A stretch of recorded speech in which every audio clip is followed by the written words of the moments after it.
कितनों की तकदीर बदलनी है तुम्हें, कितनों की तकदीर बदलनी है तुम्हें, कितनों को रास्ते पे लाना है तुम्हें। अपने हाथ की लकीरों को मत देखो, अपने हाथ की लकीरों को मत देखो, इन लकीरों से आगे जाना है तुम्हें, इन लकीरों से आगे जाना है तुम्हें। हेलो दोस्तों, एक बार फिर आप सभी का स्वागत है आपके अपने YouTube channel learn with KD पर। दोस्तों, आज की इस वीडियो में हम मध्यकालीन भारत के इतिहास से संबंधित कुछ बहुत ही महत्वपूर्ण प्रश्नों के बारे में जानेंगे। तो आइए बिना किसी देरी के बढ़ते हैं अपने पहले प्रश्न की ओर। पहली बार भारत पर आक्रमण करने वाला मुस्लिम कौन था? सही जवाब है ऑप्शन सी, मोहम्मद बिन कासिम। भारत पर पहला मुस्लिम आक्रमण 712 ईस्वी में अरब आक्रमणकारी मोहम्मद बिन कासिम के नेतृत्व में हुआ था। इराक के हाकिम अल हज्जाज ने मोहम्मद बिन कासिम के नेतृत्व में अरबों को सिंध पर आक्रमण करने के लिए भेजा था। कठिन संघर्ष के बाद मोहम्मद बिन कासिम 712 ईस्वी में सिंध के शासक दाहिर को पराजित करने में सफल हुआ और सिंध तथा मुल्तान जीत लिया। फारसी ग्रंथ चचनामा से अरबों द्वारा सिंध विजय की जानकारी मिलती है। खजुराहो समूह के प्रसिद्ध स्मारक किस राज्य में है? मध्य प्रदेश में। दोस्तों, मध्य प्रदेश के छतरपुर जिले में स्थित खजुराहो में चंदेल राजाओं द्वारा निर्मित मंदिर आज भी चंदेल स्थापत्य की उत्कृष्टता का बखान कर रहे हैं। इन मंदिरों का निर्माण 950 से 1050 ईस्वी के बीच कराया गया था। यहाँ के मंदिरों में कंदरिया महादेव मंदिर सर्वोत्तम है। जयचंद के विश्वासघात के कारण पृथ्वीराज चौहान की पराजय हुई। कालांतर में जयचंद कहाँ और कब मारा गया? सही जवाब होगा ऑप्शन डी, उपर्युक्त में से कोई नहीं। दोस्तों, मोहम्मद गौरी ने 1194 ईस्वी में कन्नौज के शासक जयचंद्र पर आक्रमण किया। उस समय कन्नौज एक शक्तिशाली राजा था जिसकी पृथ्वीराज से शत्रुता थी। मोहम्मद गौरी और जयचंद के बीच चंदावर में युद्ध हुआ जिसमें जयचंद मारा गया। मोहम्मद गौरी किस वर्ष पृथ्वीराज तृतीय से पराजित हुआ था? सही जवाब है ऑप्शन बी, 1191। मोहम्मद गौरी 1191 में हुए तराइन के प्रथम युद्ध में पृथ्वीराज तृतीय से पराजित हुआ था। इसके पश्चात तराइन के द्वितीय युद्ध 1192 ईस्वी में मोहम्मद गौरी ने पृथ्वीराज तृतीय को पराजित किया था तथा भारत में तुर्की राज्य की स्थापना की थी। अमीर खुसरो का जन्म स्थान है? सही जवाब है ऑप्शन बी, कासगंज। अमीर खुसरो का जन्म 1253 ईस्वी में उत्तर प्रदेश के वर्तमान कासगंज काशी रामनगर जिले के पटियाली नामक स्थान पर हुआ था। इन्हें उर्दू, खड़ी बोली, गजल, कव्वाली और तबला का जनक माना जाता है। इन्होंने किरान उस सादेन, मिफ्ताहुल फुतूह, देवल रानी, खिज्र खां, नूह सिपहर, तुगलकनामा, खजाइनुल फुतूह आदि ग्रंथों की रचना की। इन्हें तूतीय हिंद भी कहा जाता है। अमीर खुसरो का जन्म 1252 ईस्वी NCERT मध्यकालीन भारत अथवा 1253 ईस्वी हरीशचंद्र वर्मा भाग 1 के अनुसार है। अमीर खुसरो, जिन्हें कव्वाली का पिता एवं भारत का तोता भी कहा जाता है, किसके दरबार में दरबारी कवि थे? सही जवाब है ऑप्शन डी, अलाउद्दीन खिलजी। अमीर खुसरो, जिन्हें कव्वाली का पिता एवं भारत का तोता हिंद भी कहा जाता है, अलाउद्दीन खिलजी के दरबार में दरबारी कवि थे। अमीर खुसरो ने सल्तनत कालीन 7 से अधिक सुल्तानों का काल देखा था। इन्होंने 7 से अधिक सुल्तानों का काल देखा था। लौह और रक्त की नीति किसने अपनाई? बलबन ने। लौह और रक्त की नीति बलबन ने अपनाई। बलबन के राजत्व सिद्धांत की 2 मुख्य विशेषताएं थी। पहली, सुल्तान का पद ईश्वर द्वारा प्रदत्त होता है और दूसरी, सुल्तान का निरंकुश होना आवश्यक है। अलाई दरवाजा किस विश्व विरासत स्थल में है? Option C is the right answer, Qutub Minar. दोस्तों, नई दिल्ली स्थित अलाई दरवाजा का निर्माण सुल्तान अलाउद्दीन खिलजी ने कुतुब मीनार के निकट करवाया था। इसका निर्माण लाल पत्थरों तथा संगमरमर के द्वारा हुआ। अलाई दरवाजा कुतुब मीनार विश्व विरासत स्थल सूची में है। यह प्रारंभिक तुर्की कला का एक श्रेष्ठ नमूना है।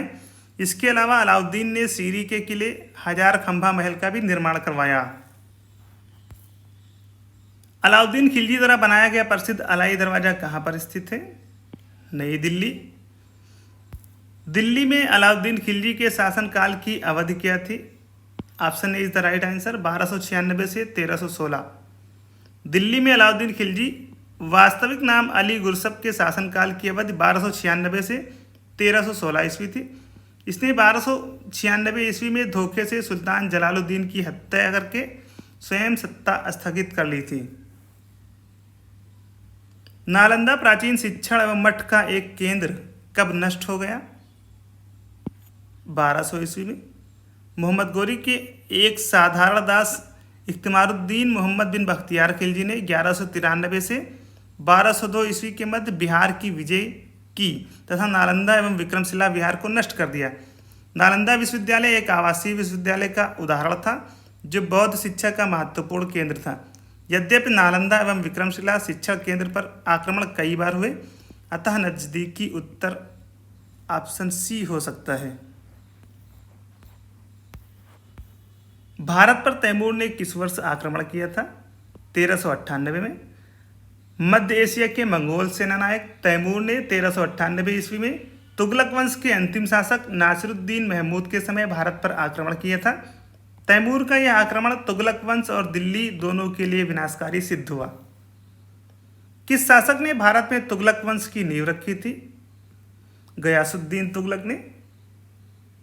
भारत में तुगलक वंश की स्थापना गयासुद्दीन तुगलक गाजी मलिक ने 1320 ईस्वी में की थी।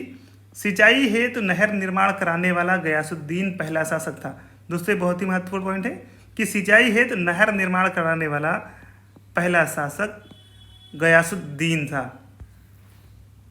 खिज्र खान निम्नलिखित में से किस राजवंश से संबंधित था? सैयद वंश से। खिज्र खान सैयद वंश का संस्थापक था।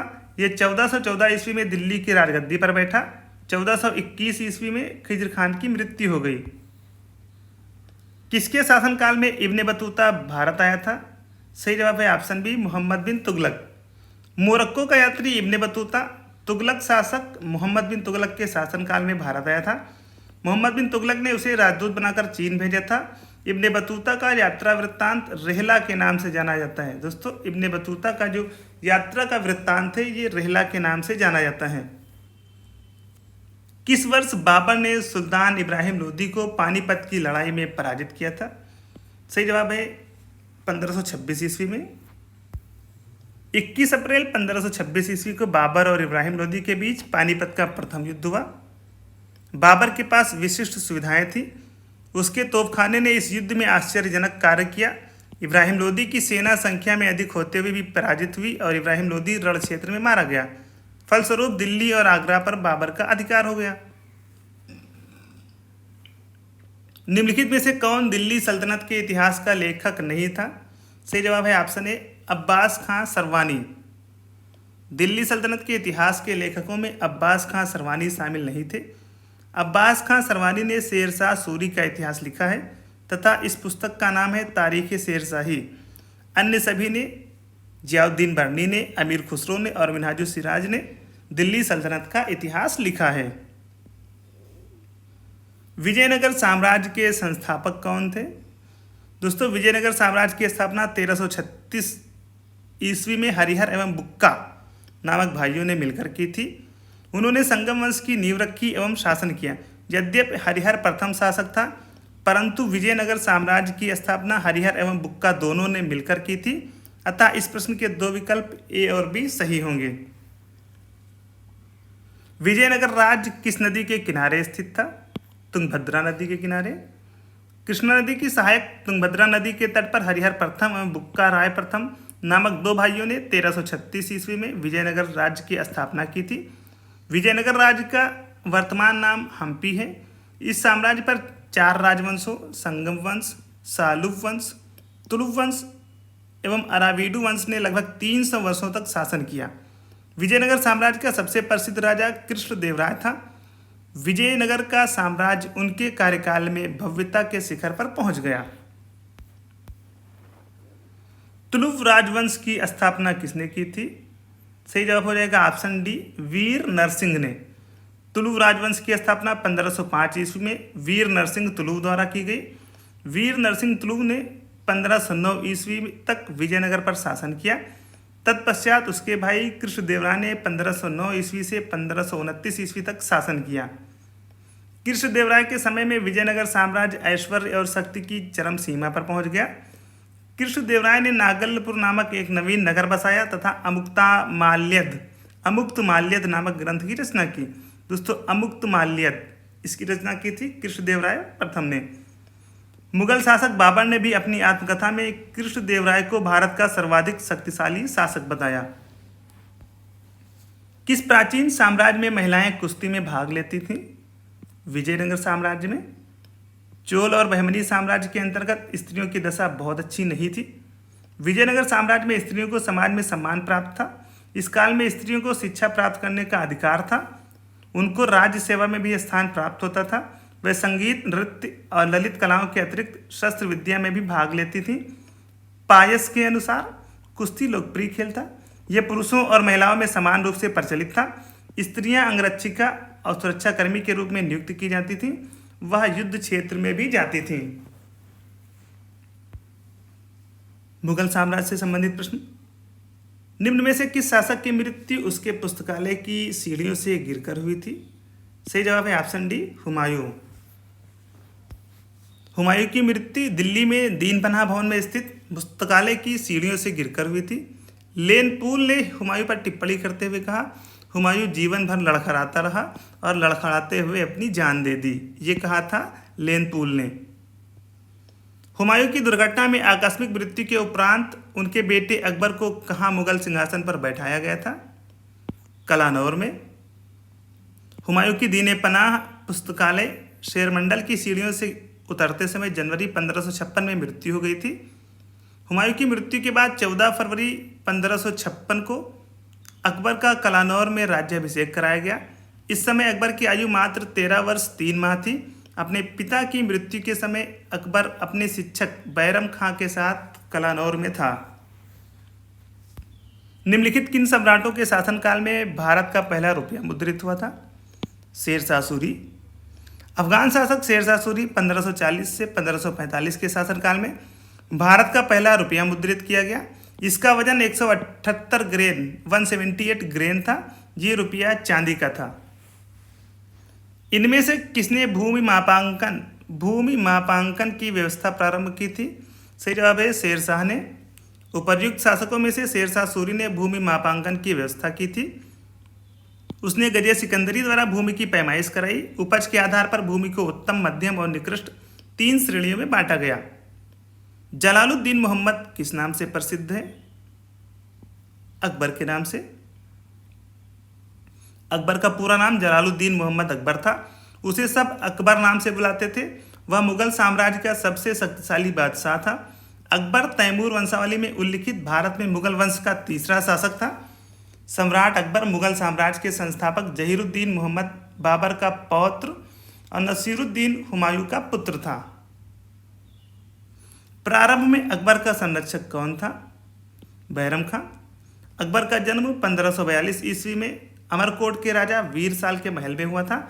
जब उसका राज्याभिषेक हुआ उस समय उसकी आयु 14 वर्ष से कम थी। बैरम खां अकबर का संरक्षक बना। अकबर ने उसे अपना वकील वजीर नियुक्त किया तथा उसे खाने खाना की उपाधि से विभूषित किया। पानीपत का द्वितीय युद्ध किनके बीच लड़ा गया था? Option B is the right answer, Akbar और हेमू के बीच।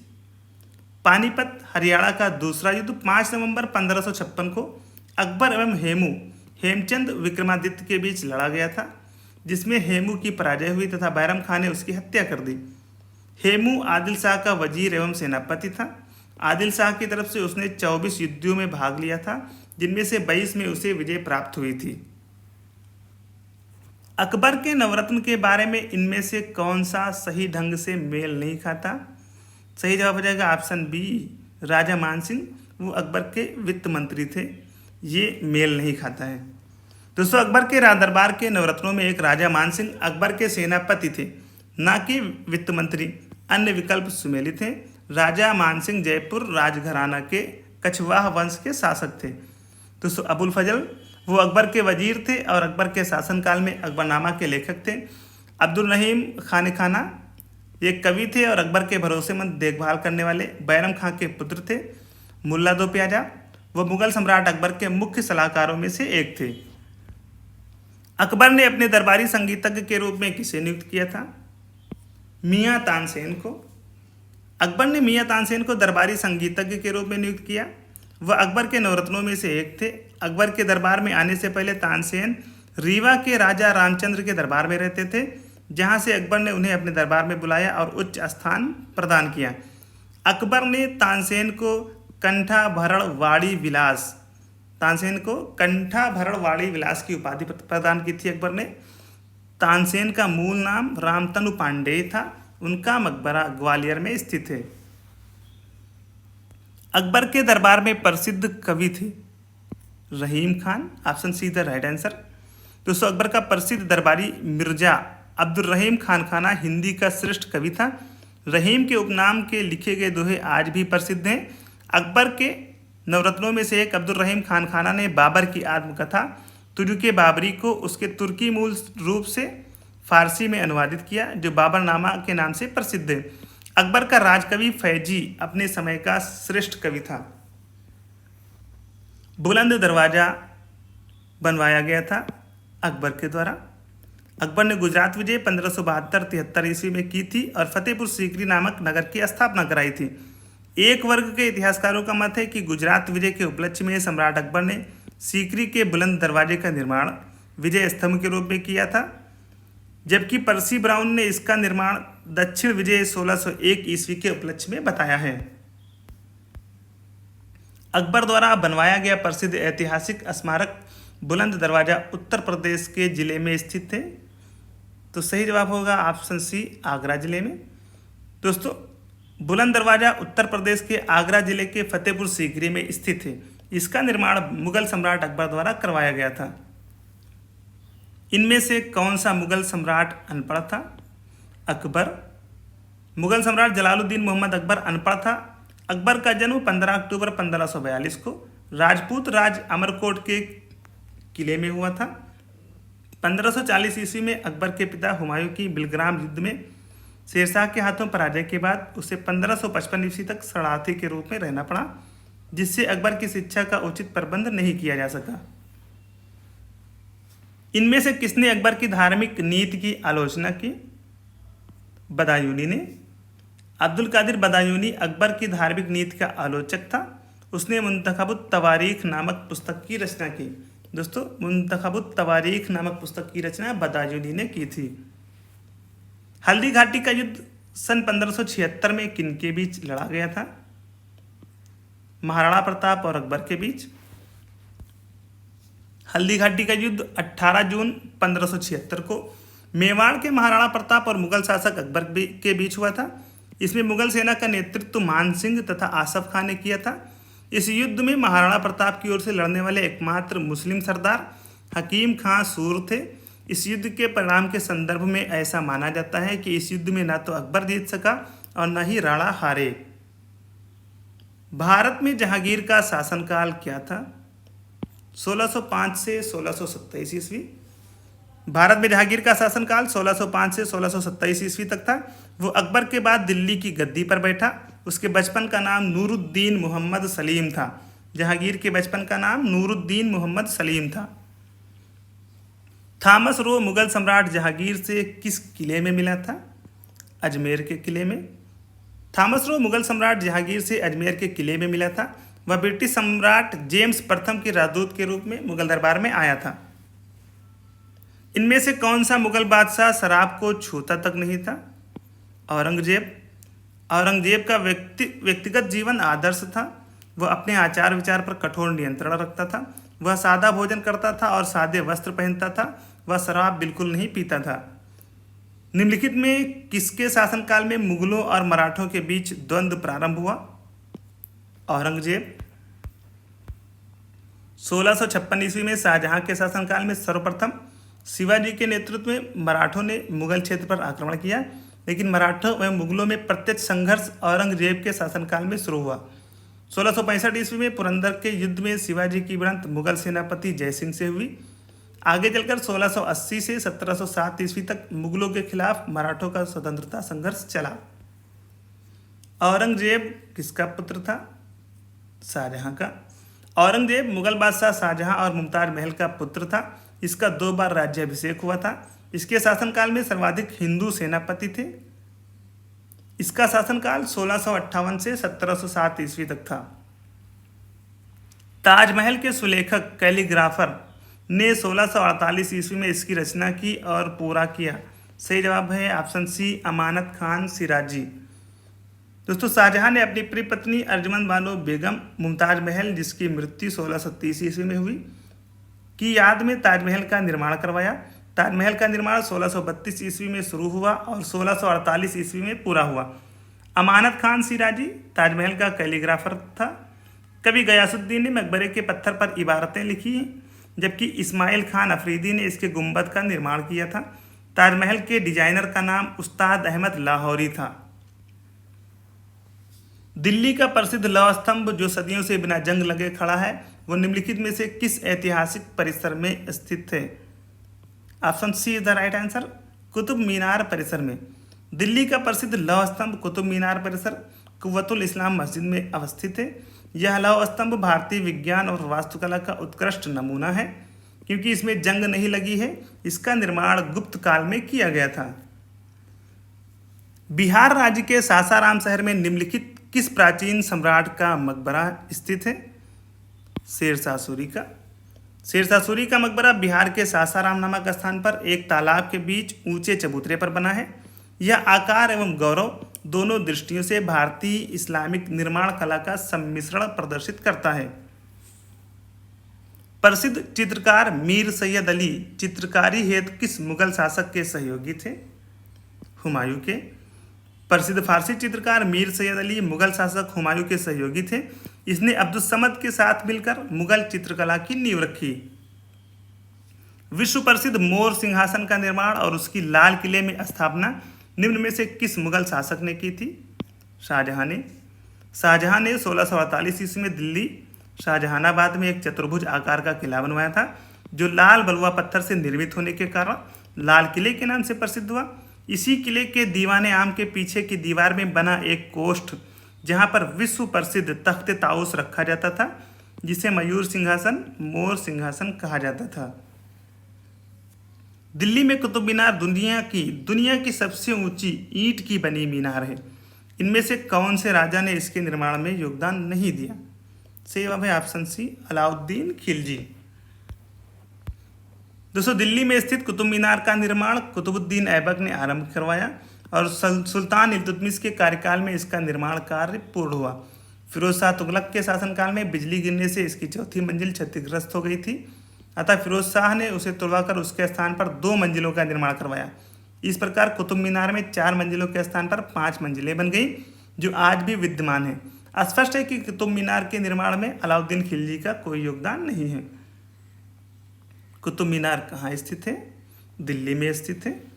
पंचमहल किसमें स्थित है? फतेहपुर सीकरी में।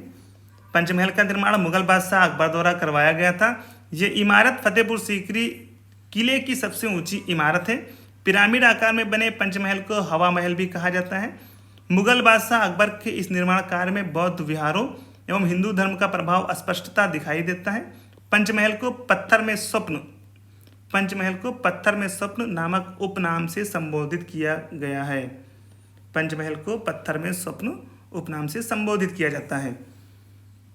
निम्नलिखित में से किस मुगल सम्राट द्वारा आगरा के किले का निर्माण किया गया था? अकबर के द्वारा। आगरा के किले का निर्माण मुगल सम्राट अकबर के द्वारा करवाया गया। अकबर ने अपने शासनकाल में दीवाने आम, दीवाने खास, पंचमहल, खास महल, तुर्की सुल्ताना की कोठी, जोधाबाई का किला आदि इमारतों का निर्माण फतेहपुर सीकरी में करवाया। दिल्ली स्थित प्रसिद्ध हुमायूं के मकबरे का वास्तुकार कौन था? मिराक मिर्जा घियात। दिल्ली स्थित हुमायूं के मकबरे का वास्तुकार मिराक मिर्जा घियात थे, जिन्हें अफगानिस्तान के हेरात शहर से बुलवाया गया था। ये मकबरा हुमायूं की विधवा बेगम हमीदा बानो ने बनवाया था। यह चार बाग शैली में बना है। वर्ष 1993 में इसे यूनेस्को द्वारा विश्व धरोहर स्थल घोषित किया गया। मुगल वंश के पहले सम्राट बाबर ने अपनी देसी भाषा चगताई तुर्की में अपनी आत्मकथा लिखी। इस पुस्तक का नाम क्या है? बाबरनामा। मुगल साम्राज्य की आधारशिला रखने वाले जहीरुद्दीन मोहम्मद बाबर ने अपनी जीवन संबंधी घटनाओं को एक ग्रंथ में स्वयं ही लिखा था। इसे तुजुके बाबरी या बाबरनामा कहते हैं। यह किताब तुर्की भाषा में लिखी गई है। आईने अकबरी किसने लिखा है? अबुल फजल ने। अबुल फजल ने आईने अकबरी की रचना की है। अबुल फजल अकबर के नवरत्नों में से एक थे, जिन्हें सर्वप्रथम तौहीद इलाही तथा दीन इलाही का प्रधान पुरोहित बनाया गया। अबुल फजल ने कालिया दमन श्री कृष्ण का फारसी में अनुवाद किया था तथा अपने ग्रंथों में अमेरिका की खोज का उल्लेख किया। शहजादा सलीम के इशारे पर ओरछा के बुंदेला सरदार वीर सिंह देव ने अबुल फजल की हत्या कर दी थी। तारीख फिरोजशाही के लेखक हैं जियाउद्दीन बरनी। जियाउद्दीन बरनी 1285 से 1357 ईस्वी एक इतिहासकार एवं राजनीतिक विचारक था, जो मोहम्मद बिन तुगलक और फिरोज शाह के शासनकाल में भारत में रहा। तारीख फिरोजशाही उसकी प्रसिद्ध ऐतिहासिक कृति है। ज्ञातव्य है कि शमसे सिराज अफीफ ने भी तारीख फिरोजशाही की रचना की है। अकबरनामा के लेखक कौन है? अबुल फजल। अकबरनामा अकबर के नवरत्नों में से एक अबुल फजल द्वारा अकबर के शासनकाल के आधिकारिक वृत्तांत के रूप में लिखा गया था। यह 3 भागों में है। इसका तीसरा भाग आईने अकबरी है। निम्न में से कौन सा सुमेलित नहीं है? Option C the right answer, Humayunnama. Humayun ये सुमेलित नहीं है। दोस्तों, हुमायूंनामा की रचना मुगल बादशाह हुमायूं की बहन गुलबदन बेगम द्वारा की गई, जिसमें बाबर एवं हुमायूं के जीवन एवं उपलब्धियों का विवरण है। तुजुके जहांगीरी जहांगीर द्वारा रचित उसकी आत्मकथा है। बाबरनामा की रचना बाबर ने तुर्की में की थी। शाहजहां नामा के लेखक मोहम्मद ताहिर इनायत खां हैं। हुमायूं नामा के लेखक कौन थे? गुलबदन बेगम। वो कौन सा स्थान है जहां अंतिम मुगल सम्राट बहादुर शाह जफर की मृत्यु हुई? रंगून। अंतिम मुगल सम्राट बहादुर शाह जफर की मृत्यु 7 नवंबर 1862 ईस्वी को रंगून में हुई थी। किस मुगल बादशाह ने इलाहाबाद को अपनी राजधानी बनाया था? शाह आलम। 1761 ईस्वी में मुगल सम्राट शाह आलम, इसे अली गौहर भी कहा गया है, ने इलाहाबाद को अपनी राजधानी बनाया था। अकबर ने इलाहाबाद को कड़ा मानिकपुर प्रांत की राजधानी का दर्जा दिया। अतः सही उत्तर विकल्प बी है, क्योंकि प्रश्नगत राजधानी से तात्पर्य साम्राज्य की राजधानी से है। निम्नलिखित में से कौन अवध का प्रथम नवाब था? सआदत खां। अवध में स्वतंत्र राज्य की स्थापना ईरानी दल के नेता मीर मोहम्मद अमीन सआदत खां बुरहानुल मुल्क ने की थी। 1722 ईस्वी में सआदत खां को अवध का सूबेदार नियुक्त किया गया। उसी समय से उसने अपने आप को स्वतंत्र शासक मान लिया एवं नाम मात्र के लिए ही मुगल बादशाह के स्वामित्व को स्वीकार करता रहा। वह अवध का पहला नवाब था। 1739 ईस्वी में सआदत खां की मृत्यु के पश्चात मुगल सम्राट मोहम्मद शाह ने सआदत खां के भतीजे एवं दामाद सफदरजंग को अवध का नवाब घोषित किया या नियुक्त किया। पहला कठपुतली मुगल सम्राट कौन था? जहांदार शाह। बहादुर शाह प्रथम के पश्चात जुल्फिकार खां नामक सामंत की सहायता से जहांदार शाह 1712 से 1713 ईस्वी शासक बना। उसके शासनकाल में प्रशासन वास्तव में जुल्फिकार खां के हाथों में ही था, जो कि वजीर बन गया था। जहांदार शाह एक कमजोर एवं पतित शहजादा था। मुगल काल में पुलिस बल के मुखिया को क्या कहा जाता था? कोतवाल। मुगल काल में पुलिस बल के मुखिया को कोतवाल कहा जाता था। उसकी नियुक्ति नगरीय क्षेत्रों में की जाती थी। सूबेदार सूबे या प्रांत के प्रशासन का सर्वोच्च अधिकारी होता था। सरकार प्रशासनिक इकाई का प्रमुख अधिकारी फौजदार होता था। मुगल शासन के दौरान एक कोतवाल की सही भूमिका क्या थी? कानून और व्यवस्था बनाए रखना। दोस्तों, मुगल शासन के दौरान कोतवाल नगर का कानून और व्यवस्था बनाए रखने वाला अधिकारी होता था।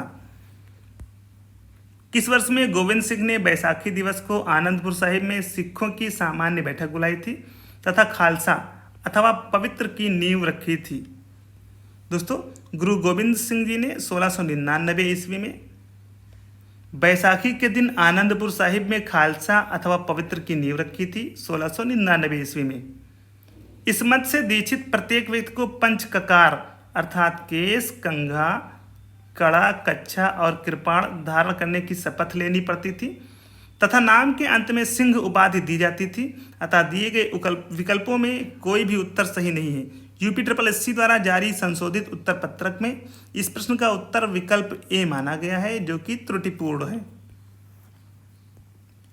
सूची फर्स्ट को सूची सेकंड से सुमेलित कीजिए और सूचियों के नीचे दिए गए कूट का प्रयोग कर सही उत्तर चुनिए। तो दोस्तों सही जवाब हो जाएगा ऑप्शन ए। पानीपत का प्रथम युद्ध 1526 ईस्वी में मुगल शासक बाबर और इब्राहिम लोदी के बीच हुआ। प्लासी का युद्ध 1757 ईस्वी में बंगाल के नवाब सिराजुद्दौला व अंग्रेजों के मध्य हुआ। हल्दी घाटी राजस्थान का युद्ध मुगल सेना व राजपूत राजा महाराणा प्रताप के मध्य 1576 ईस्वी में लड़ा गया था। तालीकोटा का युद्ध 1565 ईस्वी में विजयनगर व दक्षिण भारत के मुस्लिम राज्यों की संयुक्त सेनाओं के मध्य लड़ा गया था। इनमें से कौन सा विकल्प सही ढंग से मेल नहीं खाता है? सही जवाब होगा ऑप्शन बी 1506 गुरु नानक देव का जन्म। ये मेल नहीं खाता है। दोस्तों गुरु नानक देव का जन्म 1669 ईस्वी में गुजरांवाला जिले के तलवंडी नामक ग्राम में हुआ था। वह पंजाब के खत्री परिवार से संबंधित थे। इन्होंने निराकार ईश्वर का प्रतिपादन किया, जिसे उन्होंने अकाल पुरुष की संज्ञा दी। अन्य सही विकल्प सुमेलित हैं। अन्य विकल्प हैं इब्ने बतूता भारत पहुंचा था 1333 ईस्वी में। मार्को पोलो ने भारत का दौरा किया था 1290 ईस्वी में। और वास्को डिगामा कालीकट में आया था 1498 ईस्वी में। भक्ति आंदोलन को उत्तर भारत में लाने का श्रेय इनमें से किसको जाता है? रामानंद को। उत्तर भारत में भक्ति आंदोलन को प्रारंभ करने का श्रेय रामानंद को है। वह रामानुजाचार्य के शिष्य थे। इन्होंने विष्णु के अवतार राम की उपासना पर बल दिया था। किस सिख गुरु ने आदि ग्रंथ संकलित किया है? गुरु अर्जुन देव ने। गुरु ग्रंथ साहब अथवा आदि ग्रंथ का संकलन सिखों के 5वें गुरु अर्जुन देव ने किया था। गुरु अर्जुन देव ने अमृतसर में हरमिंदर साहब की नींव रखवाई। कालांतर में रणजीत सिंह द्वारा हरमिंदर साहब में स्वर्ण जड़वाने के बाद अंग्रेजों द्वारा इसे स्वर्ण मंदिर गोल्डन टेम्पल का नाम दिया गया। विद्रोही खुसरो का समर्थन करने के कारण 1606 ईस्वी में मुगल बादशाह जहांगीर ने राजद्रोह के आरोप में गुरु अर्जुन देव को मृत्युदंड दे दिया। 10वें या आखिरी सिख गुरु कौन थे? गुरु गोबिंद सिंह। गुरु गोबिंद सिंह 10वें एवं आखिरी सिख गुरु थे। गुरु नानक सिखों के प्रथम गुरु थे। गुरु गोबिंद सिंह का जन्म 1666 ईस्वी में पटना में हुआ था। गुरु गोबिंद सिंह सिखों के सैनिक संगति व खालसा पंथ के संस्थापकों के रूप में जाने जाते हैं। तो दोस्तों ये थे हमारे आज के बहुत ही महत्वपूर्ण प्रश्न। दोस्तों वीडियो को लाइक करें, शेयर करें और अगर आप चैनल पर नए हैं तो चैनल को सब्सक्राइब करना बिल्कुल भी ना भूलें। दोस्तों डिस्क्रिप्शन में जाएं, वहाँ पर चैनल की सारी प्लेलिस्ट दी गई हैं। उन सारी वीडियोज़ को आप देखें। दोस्तों सारी वीडियोज़ आपकी आगामी परीक्षाओं के लिए बहुत ही महत्वपूर्ण साबित होंगी। दोस्तों और कमेंट बॉक्स में ज़रूर बताएं कि आपको वीडियो कैसी लगी है। ये भी बताएं कि आपको किस टॉपिक पर वीडियो चाहिए, ताकि हमारी टीम उस टॉपिक पर वीडियो बनाकर ला सके। दोस्तों आज के इस वीडियो में बस इतना ही। जल्दी आपसे मुलाकात होगी एक नई वीडियो के साथ। धन्यवाद।